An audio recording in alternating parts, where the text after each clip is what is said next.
Hey y'all, hey. So today I want to talk about how carbohydrates and this misconception that carbohydrates somehow helps your body to store fat. There's a really big misconception out there where we think of carbohydrates in a way that helps the body not to release fat. But actually, there's tons and tons of research out there that says that carbohydrates helps your body to burn fat. So let's break down the science of it all.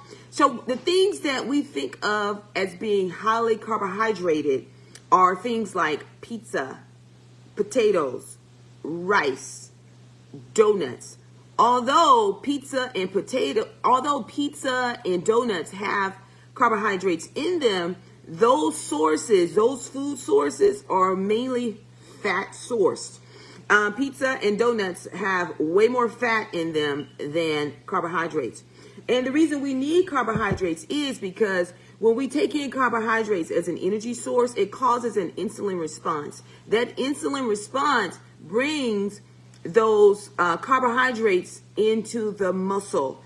The muscles need carbohydrates for size, and it adds volume to the muscle. It gives the muscle energy. Not only does carbohydrates bring in carbs into the muscle as an insulin response, it brings other nutrients as well. It brings proteins, it brings fats, and yes, it can bring extra calories if you overconsume calories. And I think the big thing is we fear those foods like mac and cheese, potatoes, dressing,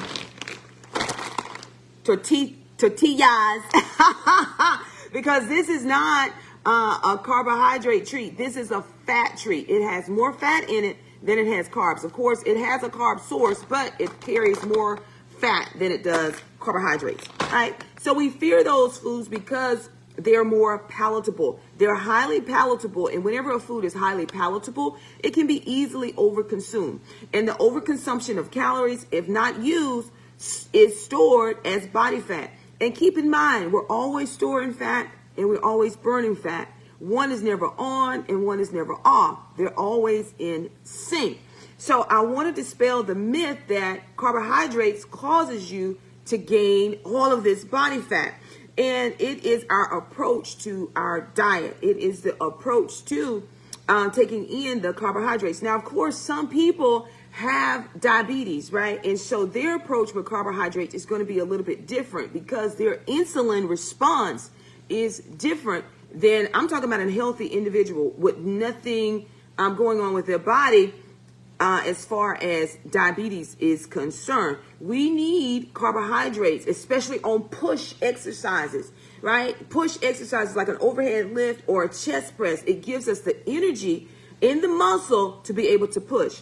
People who approach carbohydrates in a ketogenic approach, meaning they take all of the carbs out of their diet and say they've lost like 7, 8, 10 pounds in a week, what they've actually done was taken the water out of the muscle, right? Not the fat. They haven't lost any body fat, okay? They haven't. What they have done is become laser focused on the scale, and they saw the scale go down. So therefore, they think this is the approach that is going to get them to the place that they desire. And what happens with this person is when Thanksgiving comes, when holidays comes, when birthday come around, or Christmas comes around, they feel like, I can't do this. I have to give up because I want that piece of cake. So the approach that they took was not an approach that they could live with for the rest of their life.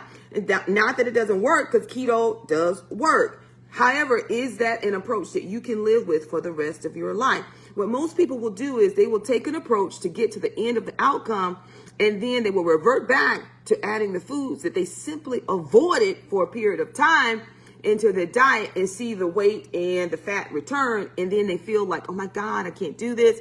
I'm never going to get it right. I have to start this process all over again. It was way too hard. I can't live like this. Therefore, they don't do it anymore. So I'm here in the studio to help you find an approach that is sensible, an approach that you can live with for the rest of your life. So how do carbs help you to lose fat? Because carbs give you energy and fat burns in a carbohydrate flame. That is science, all right? And what people are fearing is the foods that are highly palatable, like mac and cheese, dressing, cake, pies. My favorite food. People know me and love me. They know that I love chips. People fear these foods because they are highly palatable, meaning they are really easy to overeat and overconsume, right? And it is the overconsumption of calories that causes us to gain weight and to store excess body fat. That is what calories are stored as, excess body fat, right? Calories unused is stored for energy later on. That is science. So people say, stay away from mac and cheese, stay away from dressing, stay away from cake, stay away from this, right? And to live in a world like that of restriction does something to the mindset, and it does something to the psyche. So what we try to teach here as a lifestyle is how do you approach food with being able to eat those foods without the overconsumption of those foods, and add daily activity, because you need daily activity in order to stay in the range of calories that you need for your body, right? We get into trouble when we overconsume foods. And it's hard to overconsume 6 pounds or 6 potatoes, just 6 white potatoes. It's hard to overeat 6 potatoes. Now, when you add bacon, ranch dressing, cheese, chili, meat, it's easy to eat all of that, because a pound of potatoes, you know, the big potato that they bring out at dinner at a restaurant, it's easy to overeat it because it's highly palatable, meaning it tastes really, really good. So it's easy to overconsume calories in that. It's easy to overconsume calories in pizza.